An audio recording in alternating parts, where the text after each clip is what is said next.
Welcome to my channel SS unique academy. स्वागत है आप सब दोस्तों का मेरी इस चैनल में एक बार फिर। आज का टॉपिक स्टार्ट करने से पहले बताना चाहता हूं कि जिन स्टूडेंट्स ने अभी तक ये मेरी चैनल सब्सक्राइब नहीं की है वो इसको सब्सक्राइब कर लीजिएगा, क्योंकि आपके लिए बहुत ही बेनिफिशियल होने वाली है। तो हम यहाँ पे जनरल पेपर का यूनिट 2 रिसर्च एप्टीट्यूड पढ़ रहे हैं, ठीक है। तो हमने अभी तक रिसर्च का कंसेप्ट पढ़ा, उसकी मीनिंग पढ़ी, डेरिवेशन पढ़ी और उसके ऑलमोस्ट सारे के सारे टाइप्स भी पढ़ लिए। और आई होप कि आपको वो सारे टाइप्स जो है ये रिसर्च के समझ आए होंगे। और अगर कोई प्रॉब्लम कहीं पे आ रही है, कहीं पे कोई डाउट है, तो मुझे कमेंट कर लेना, मैं आपको डाउट सेशन भी प्रोवाइड कर लूँगा, ठीक है। तो आज हमारा टॉपिक जो है वो बहुत ही इम्पॉर्टेंट है एग्ज़ाम के पॉइंट ऑफ व्यू से। आज का टॉपिक है हाइपोथेसिस। तो आज यहाँ पे मैं पढ़ाऊँगा हाइपोथेसिस, हाइपोथेसिस की फार्मूलेशन कैसे की जाती है, इसके टाइप्स कौन कौन से हैं, ठीक है। तो चलिए जी पढ़ते हैं आज का topic hypothesis. Etymologically hypothesis is made up of two words, hypo and thesis. तो सबसे पहले अगर हम एटमोलॉजिकली देखते हैं तो हाइपोथेसिस जो होती है या हाइपोथेसिस जो होता है ये मेड हुआ होता है, मीन्स कि बना हुआ होता है टू वर्ड्स का, ठीक है।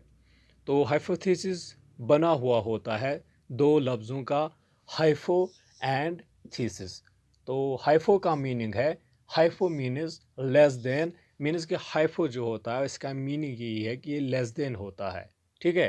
एंड थीसिस मीन्स, तो जो हमें पता ही है कि थीसिस, ठीक है। तो एटमोलॉजिकली हम ये कह सकते हैं कि जो हाइपोथेसिस होता है ये मेड अप ऑफ, ये बना हुआ होता है दो लफ्ज़ों का, हाइफो एंड थीसिस। और हाइफो का मतलब लेस देन होता है, किससे लेस ये होता है, देन थीसिस, ठीक है। It is presumptive as statement of proposition or a reasonable guess based upon available evidence। ये एक प्रिजम्पटिव स्टेटमेंट होता है किसका, प्रपोजिशन का, या एक रीजनेबल गेस होती है जो बेस होती है अवेलेबल एविडेंस पे, ठीक है। मीन्स कि प्रिजम्पटिव मीन्स कि हमने प्रिज्यूम किया हुआ होता है कोई भी चीज़, ठीक है। Hypothesis is precisely defined as a tentative or working proposition suggested as a solution to problem। तो हाइपोथेसिस को हम इस तरह भी डिफाइन करते हैं कि एक टेंटेटिव होता है, मीन्स कि चेंजेबल होता है, या एक वर्किंग प्रपोजिशन होता है, मीन्स कि जिस पे हम काम करते हैं और हम इसको सजेस्ट करते हैं सॉल्यूशन टू ए प्रॉब्लम, ठीक है। Again hypothesis means composition of two or more variables which are to be verified। तो अगेन हम ये कह सकते हैं कि जो हाइपोथेसिस होती है ये कंपोजिशन होती है दो या दो से ज़्यादा वेरिएबल्स की, और जिनको हमें वेरीफाई करना होता है, ठीक है। तो अब हम इस तरह कह सकते हैं कि जो हाइपोथेसिस होता है इसमें हम क्या, वेरिएबल्स की रिलेशन देखते हैं कि कैसी रिलेशन है इनके दरमियान, ठीक है। ये पॉजिटिवली कोरिलेटेड है, ये नेगेटिवली कोरिलेटेड है, या इनको कोई भी रिलेशन नहीं है आपस में, ठीक है। तो यही होता है कंसेप्ट हाइपोथेसिस का। लास्ट पे हम यही कह सकते हैं कि एक एजुकेटेड गेस होती है, प्रिडिक्शन होती है, या फॉर्मल स्टेटमेंट होती है जो हमने बनाई हुई होती है किसी प्रॉब्लम के रिलेटेड, ठीक है। आई होप कि यहाँ तक आपको समझ आया होगा। Formulation of hypothesis. अब हम पढ़ेंगे कि हाइपोथेसिस को कैसे फार्मूलेट किया जाता है, मीन्स कि हम हाइपोथेसिस को बनाते हैं तो कैसे बनाते हैं, इसको कैसे हम फार्मूलेट करते हैं। अब हम यही कंसेप्ट पढ़ेंगे। तो इसमें कुछ स्टेप्स आपको पढ़ने हैं, वो मैं आपको पढ़ाऊँगा। तो पहला स्टेप जो है इसमें इन्वॉल्व होता है वो है चूजिंग ए टॉपिक। तो सबसे पहले हमको क्या करना पड़ता है या रिसर्चर को क्या करना पड़ता है कि उसको टॉपिक चूज़ करना पड़ता है जिस पे उसे रिसर्च करनी हो। ठीक है। Second part, richness of background knowledge, means कि इसमें रिसर्चर जो होता है वो एक वेल एक्सपीरियंसड होना चाहिए ताकि वो जो भी हाइपोथेसिस बनाए या कोई भी थ्योरी बनाए वो यूज़फुल या एप्लीकेबल होनी चाहिए किसी भी फील्ड में। ठीक है। वर्सिलिटी ऑफ इंटेलेक्ट, ये तीसरा है इसका। तो ये स्टेप भी इन्वॉल्व होता है फार्मुलेशन ऑफ हाइपोथेसिस में। एनालॉजीज एंड अदर प्रैक्टिसेस, तो इस सेटअप में क्या होता है कि जो रिसर्चर होता है वो फार्मुलेट करता है हाइपोथेसिस को कैसे, बाय एनालॉजीज। ठीक है। तो आई होप कि यहाँ तक आपको समझ आया होगा। तो चलिए जी पढ़ते हैं अब कैरेक्टरिस्टिक्स ऑफ गुड हाइपोथेसिस। तो कैरेक्टरिस्टिक्स मैंने पहले कई बार डिफाइन किया है कि एक नेचर होता है, ठीक है, किसी भी चीज़ का। Number first, one of the valuable attribute of hypothesis is to predict for future not for present only. तो सबसे पहला जो इसका एट्रीब्यूट है वो ये है कि हाइपोथेसिस जो होता है वो प्रिडिक्ट कर सके for future not for present only, means कि वो प्रिडिक्ट कर सके फ्यूचर के लिए ना कि बस प्रेजेंट के लिए। ठीक है। Number two, good hypothesis should be simple. तो गुड हाइपोथेसिस जो होता है वो क्या, सिंपल होना चाहिए, मीन्स कि ये लिमिटेड होना चाहिए स्कोप में। ठीक है।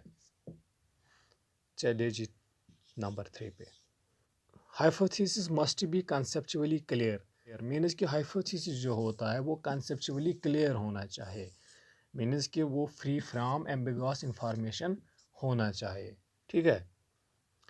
Number 4,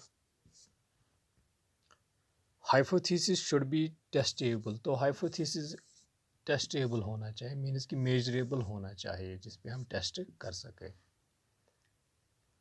number 5, it should be able to provide new suggestions and ways of knowledge. तो गुड हाइपोथेसिस ऐसा होना चाहिए जो हमें प्रोवाइड करे क्या, नई नई सजेशंस या न्यू वेज ऑफ नॉलेज। ठीक है। तो चलिए पढ़ते हैं अब कंसेप्ट टाइप्स ऑफ हाइपोथेसिस का। ठीक है। Types of hypothesis. ठीक है। पहला जो हम यहाँ पे डिस्कस करने वाले वो है null hypothesis.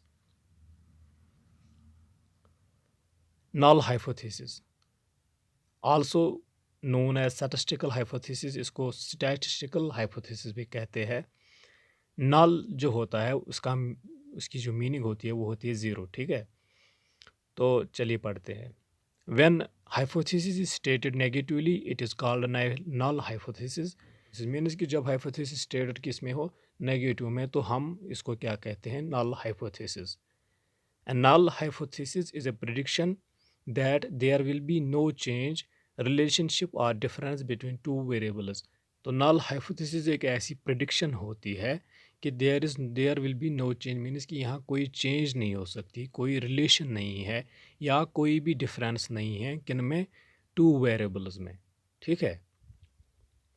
It is shown by HO, तो ये डिनोट किससे किया जाता है, HO से। इसकी एक एग्जांपल मैं प्रोवाइड करता हूँ आपको। For example, there is no difference between the number of books read by the students and student scores on a reading test. तो यहाँ पे कोई डिफरेंस नहीं है, कोई भी रिलेशन नहीं है किन में, विद इन द वेरिएबल्स। ठीक है। तो इस हाइपोथेसिस को हम नल हाइपोथेसिस कहते हैं जब कोई भी रिलेशन नहीं हो, मीन्स कि जब जीरो रिलेशन होती है दो वेरिएबल्स में। ठीक है। तो चलिए जी पढ़ते हैं इसका दूसरा टाइप, रिसर्च हाइपोथेसिस। तो ये किससे डिनोट किया जाता है, H1 से। It is also known as alternative hypothesis, इसको अल्टरनेटिव हाइपोथेसिस भी कहा जाता है और ये पॉजिटिवली स्टेटेड होता है। ठीक है। When a prediction or a relation is to be tested by scientific method, it is termed as research hypothesis. तो जब एक प्रिडिक्शन और रिलेशन जो होती है उसको टेस्ट किया जाता है साइंटिफिक मेथड से, उस हाइपोथेसिस को हम रिसर्च हाइपोथेसिस कहते हैं। ठीक है। Research hypothesis is predictive statement that relates an independent variable to dependent variable. तो रिसर्च हाइपोथेसिस जो होता है ये प्रिडिक्टिव स्टेटमेंट होता है जो रिलेट करता है इंडिपेंडेंट वेरिएबल को डिपेंडेंट वेरिएबल से, ठीक है। इसके बाद है अब directional hypothesis. It explains and predicts the direction and the existence of a specific relation. तो ये एक्सप्लेन और प्रिडिक्ट करता है क्या, डायरेक्शन या existence of specific relation, means कि जो हमको वेरिएबल्स रिलेशन दिखाते हैं उसकी डायरेक्शन ये प्रिडिक्ट करता है, ठीक है। The predicted relationship will be either positive और नेगेटिव। और जो हमको प्रिडिक्ट करता है रिलेशन वो क्या, या वो पॉजिटिव होगी या वो नेगेटिव होगी, ठीक है।